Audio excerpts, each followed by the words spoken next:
El conflicto de los siglos. El despertar de España. Capítulo 13. Por tanto, no desmayamos.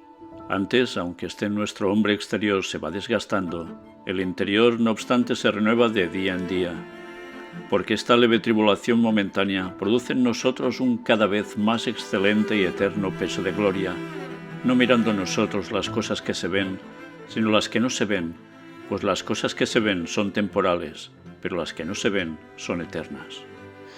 Los comienzos del siglo XVI coinciden con el periodo heroico de la historia de España, el periodo de la victoria final sobre los moros y de la romántica conquista de un nuevo mundo, periodo en el que el entusiasmo religioso y militar elevó el carácter nacional de un modo extraordinario.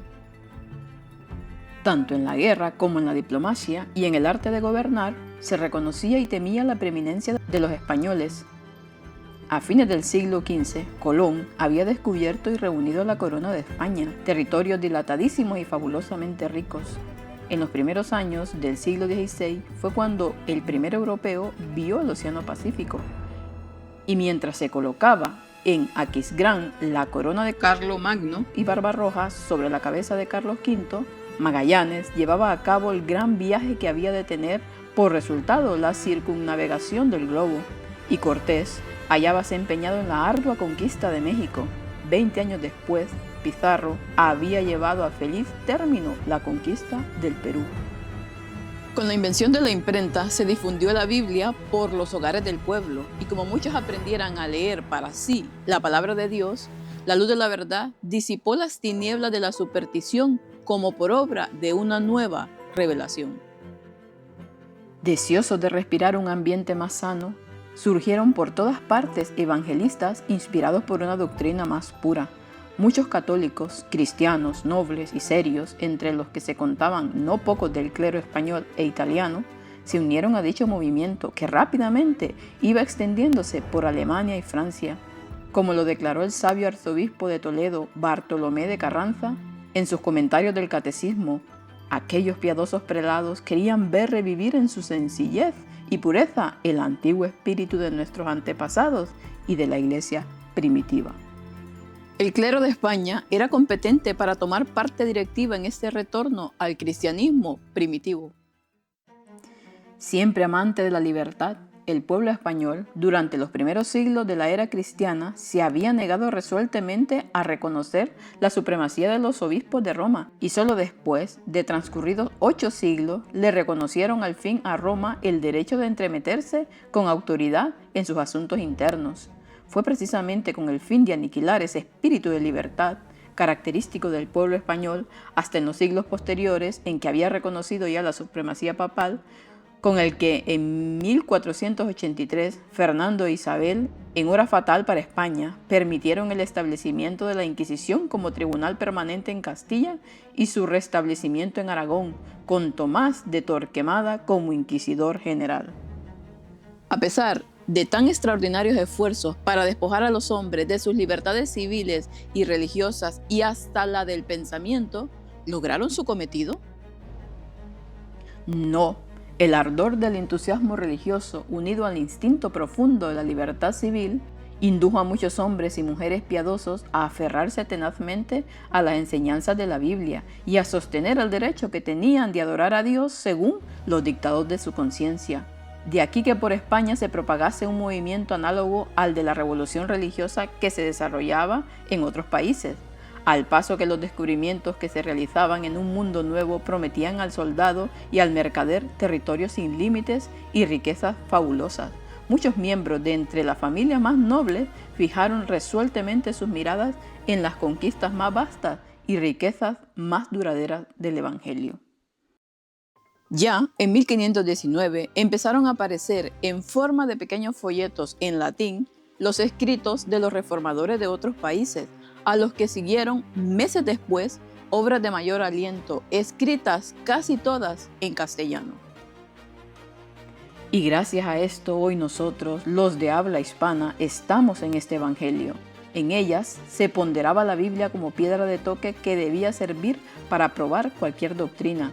Se exponía sabiamente la necesidad que había de reforma y se explicaban con claridad las grandes verdades relativas a la justificación por la fe y a la libertad mediante el Evangelio. Uno de los tratados se explicaba del siguiente modo la diferencia que medía entre la excelencia de la fe y las obras humanas. Dios dijo: quien creyere y fuere bautizado será salvo. Esta promesa de Dios debe ser preferida a toda la ostentación de las obras, a todos los votos, a todas las satisfacciones, a todas las indulgencias y a cuanto ha inventado el hombre, porque de esta promesa, si la recibimos con fe, depende toda nuestra felicidad. Si creemos, nuestro corazón se fortalece con la promesa divina, y aunque el fiel quedase despojado de todo, esta promesa en que cree le sostendría.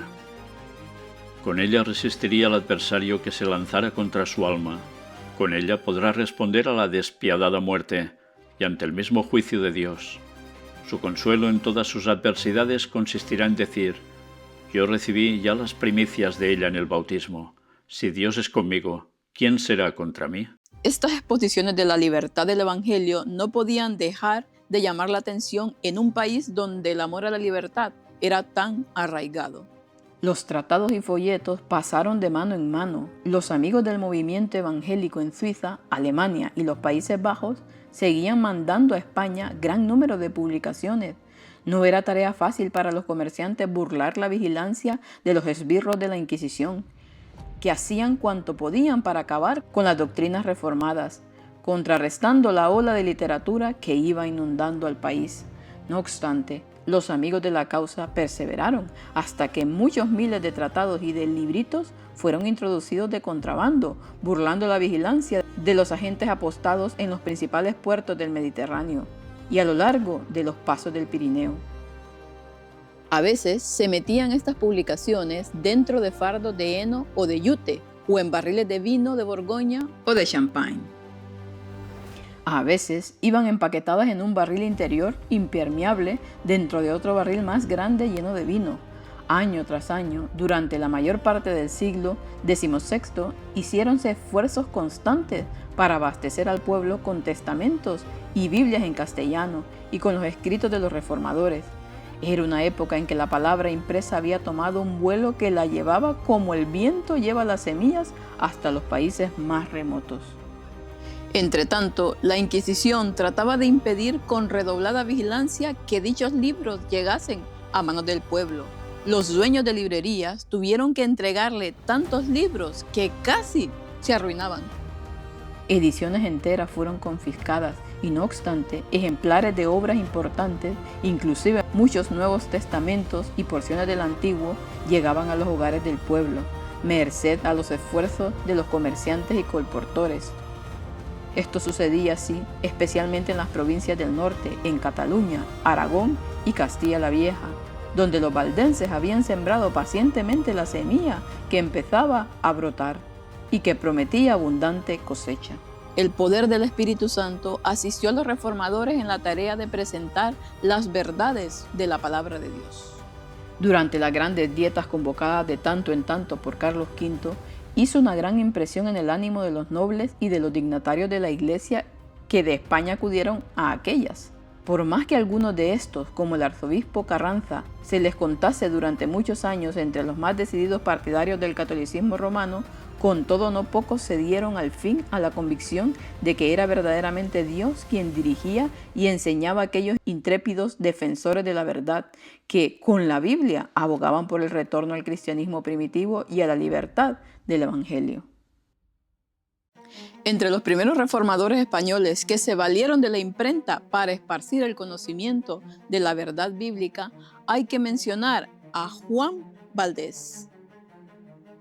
Hermano de Alfonso, sabio jurisconsulto y secretario del virrey español de Nápoles, sus obras se caracterizaban por un amor a la libertad digno del más alto encarecimiento, escritas con gran maestría y agudeza, en el estilo ameno y con pensamientos muy originales.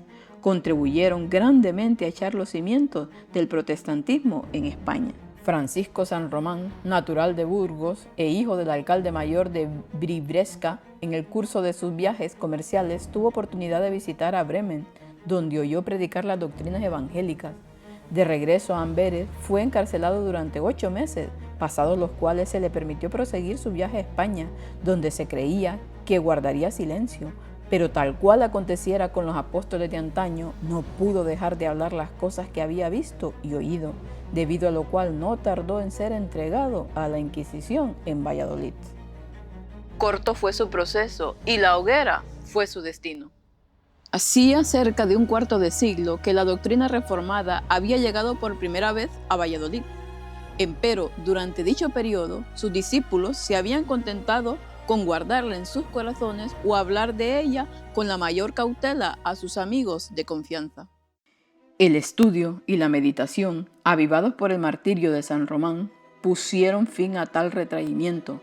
Expresiones de simpatía por su suerte o de admiración por sus opiniones dieron lugar a conversaciones en cuyo curso los que favorecían la nueva fe, como se la llamaba, pudieron fácilmente reconocerse unos a otros.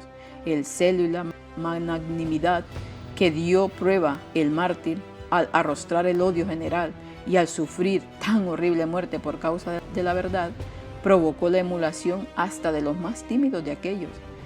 De suerte que pocos años después de aquel auto se organizaron formando una iglesia que se reunía con regularidad en privado para la instrucción y el culto religioso.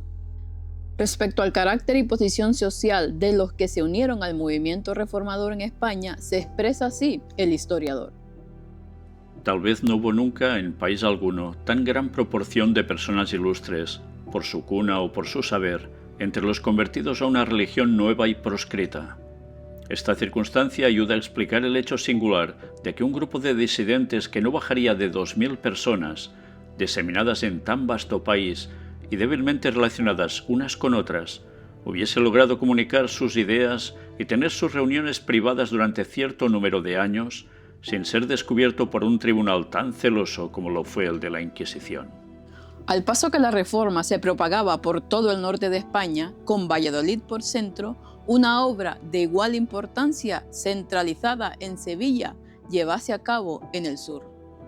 Era, en verdad, una grandísima bendición para los creyentes protestantes de Sevilla tener como guías espirituales a hombres como los señores Egidio y Vargas y el elocuente Constantino, que cooperó con tanto ánimo y de un modo incansable para el adelanto de la causa que tanto amaban.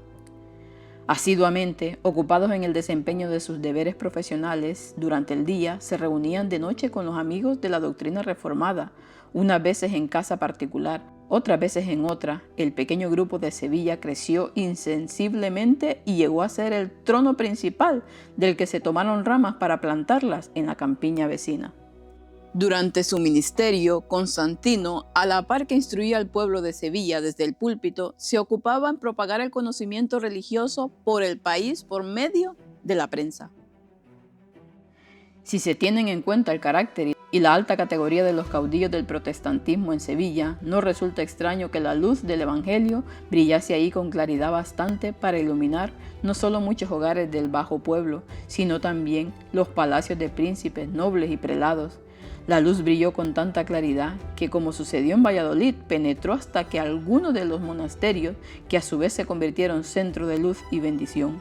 El capellán del monasterio dominicano de San Pablo propagaba con celo las doctrinas reformadas. Se contaban discípulos en el convento de Santa Isabel y en otras instituciones religiosas de Sevilla y sus alrededores. Empero fue en el convento jeronimiano de San Isidoro del Campo, uno de los más célebres monasterios de España, situado a unos 2 kilómetros de Sevilla, donde la luz de la verdad divina brilló con más fulgor. Uno de los monjes, García de Arias, llamado vulgarmente Doctor Blanco, enseñaba precavidamente a sus hermanos que el recitar en los coros de los conventos de día y de noche las sagradas preces, ya rezando, ya cantando, no era rogar a Dios, que los ejércitos de la verdadera religión eran otros los que pensaban en el vulgo religioso, que debía leerse y meditarse con suma atención las sagradas escrituras y que sólo de ellas se podía sacar el verdadero conocimiento de Dios y de su voluntad. Esta enseñanza la puso hábilmente en realce otro monje, quien seguramente os suene, Casiodoro de Reina, que se hizo célebre posteriormente traduciendo la Biblia en el idioma de su país. La instrucción dada por tan notables personalidades preparó el camino para el cambio radical que, en 1557, fue introducido en los asuntos internos de aquel monasterio. Habiendo recibido un buen surtido de ejemplares de las escrituras y de libros protestantes en castellano, los frailes lo leyeron con gran avidez, circunstancia que contribuyó a confirmar desde luego a cuantos habían sido instruidos y a librar a otros de las preocupaciones de que eran esclavos. Debido a esto, el prior y otras personas de carácter oficial, de acuerdo con la cofradía, resolvieron reformar su institución religiosa. Las horas, llamadas de rezo, que habían solido pasar en solemnes romerías, fueron dedicadas a oír conferencias sobre las escrituras. Los rezos por los difuntos fueron suprimidos o sustituidos con enseñanzas para los vivos. Se suprimieron por completo las indulgencias y las dispensas papales, que constituyera lucrativo monopolio. Se dejaron subsistir las imágenes, pero ya no se las reverenciaba. La temperancia habitual sustituyó a los ayunos supersticiosos, y a los novicios se les instruía en los principios de la verdadera piedad, en lugar de iniciarlos en hábitos ociosos y degradantes del monaquismo. Del sistema antiguo no quedaba más que el hábito monacal y la ceremonia exterior de la misa, que no podían abandonar sin exponerse a inevitable y eminente peligro. Por deseable que fuese la reforma introducida por los monjes de San Isidoro en su convento, no obstante, ella los puso en situación delicada a la par que dolorosa. No podían deshacerse del todo de las formas monásticas sin exponerse al furor de sus enemigos. Todo bien pensado, resolvieron que no sería cuerdo tratar de fugarse del convento y que lo único que podían hacer era quedarse donde estaban y encomendarse a lo que dispusiera una providencia omnipotente y bondadosa. Acontecimientos subsiguientes les hicieron reconsiderar el asunto, llegando al acuerdo de dejar a cada cual libre de hacer, según las circunstancias, lo que mejor y más prudente le pareciera. Consecuentemente, 12 de entre ellos abandonaron el monasterio y por diferentes caminos lograron ponerse a salvo fuera de España, y a los 12 meses se reunieron en Ginebra. La desaparición de estos creyentes, muchos de los cuales se habían destacado en la vida política y religiosa, y otros sucesos despertaron las sospechas de la Inquisición. Inmediatamente, los que estaban a cargo de la Inquisición en España despacharon mensajeros a los diferentes tribunales inquisitoriales del reino, ordenándoles que hicieran investigaciones con el mayor sigilo en sus respectivas jurisdicciones y que estuvieran listos para proceder en común tan pronto como recibieran nuevas instrucciones. Así, silenciosamente y con presteza, se consiguieron los nombres de los centenares de creyentes. Al tiempo señalado y sin previo aviso, fueron estos capturados simultáneamente y encarcelados. Entre los que fueron apresados en Sevilla figuraba el doctor Constantino Ponce de la Fuente, que había trabajado tanto tiempo sin despertar sospechas. Cuando se le dio la noticia a Carlos V, el cual se encontraba entonces en el monasterio de Yuste, de que se habían encarcelado a su capellán favorito, exclamó: «Si Constantino es hereje, gran hereje es». Y cuando más tarde un inquisidor le aseguró que había sido encarcelado, replicó suspirando: «No podéis condenar a otro mayor». No obstante, no fue fácil probar la culpabilidad de Constantino, pero se valieron de lo que fuera para finalmente dictar sentencia. La fe sublime y la constancia inquebrantable de los protestantes quedaron realzadas en el comportamiento de Antonio Rezuelo y doña Leonor de Cisneros. Él, un jurisconsulto sapientísimo, y ella, su mujer, una dama de 24 años, discreta, virtuosa, a maravilla, y de una hermosura tal que pareciera fingida por el deseo. Rezuelo era un hombre de una condición altiva y de una firmeza en sus pareceres, superior a los tormentos del santo oficio. Ni aun en los tormentos pudieron quebrantar su constancia, más firme que envejecido roble o que soberbia peña nacida en el seno de los mares. Pero, ¿y su esposa tuvo la misma determinación? Su esposa, presa también en los calabozos de la Inquisición, al fin débil como joven de 24 años, después de cerca de 2 años de encarcelamiento, cediendo al espanto de verse reducida a la estrechez de los negros paredones que formaban su cárcel, tratada como una delincuente, lejos de su marido, a quien amaba aún más que su propia vida, y temiendo todas las iras de los inquisidores, declaró haber dado franca entrada en su pecho a los errores de los herejes. Manifestó al propio tiempo, con dulces lágrimas en los ojos, su arrepentimiento. Llegado el día en que se celebraba el auto de fe, con la pompa conveniente al orgullo de los inquisidores, salieron los reos al caldazo y desde él escucharon la lectura de sus sentencias. Al ir Rezuelo al cadalso, lo único que le conmovió fue el ver a su esposa en ropa de penitente y la mirada que le echó, pues no podía hablar al pasar cerca de ella. Camino del lugar de la ejecución parecía decir: esto sí que es difícil soportarlo. Escuchó sin inmutarse a los frailes que le hostigaban con sus importunas exhortaciones para que se retractase mientras se le conducía a la hoguera, dice Gonzalo de Illescas en su Historia Pontifical. El bachiller Rezuelo se dejó quemar vivo con valor sin igual. Estaba yo tan cerca de él que podía verlo por completo y observar todos sus movimientos y expresiones.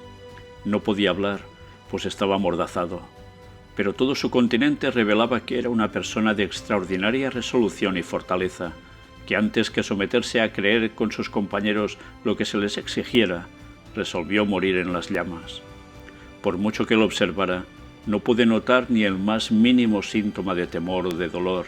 Eso sí, se reflejaba en su semblante una tristeza cual nunca había yo visto. Su esposa no olvidó jamás su mirada de despedida, dice el historiador.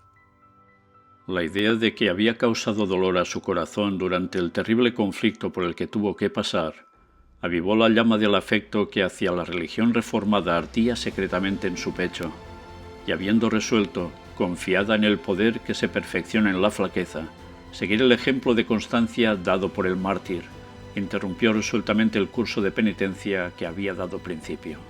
En el acto fue arrojada en la cárcel, donde durante 8 años resistió a todos los esfuerzos hechos por los inquisidores para que se retractara, y por fin murió ella también en la hoguera, como había muerto su marido, quien no será del mismo parecer que su paisano de Castro, cuando exclama: infelices esposos, iguales en el amor, iguales en las doctrinas e iguales en la muerte.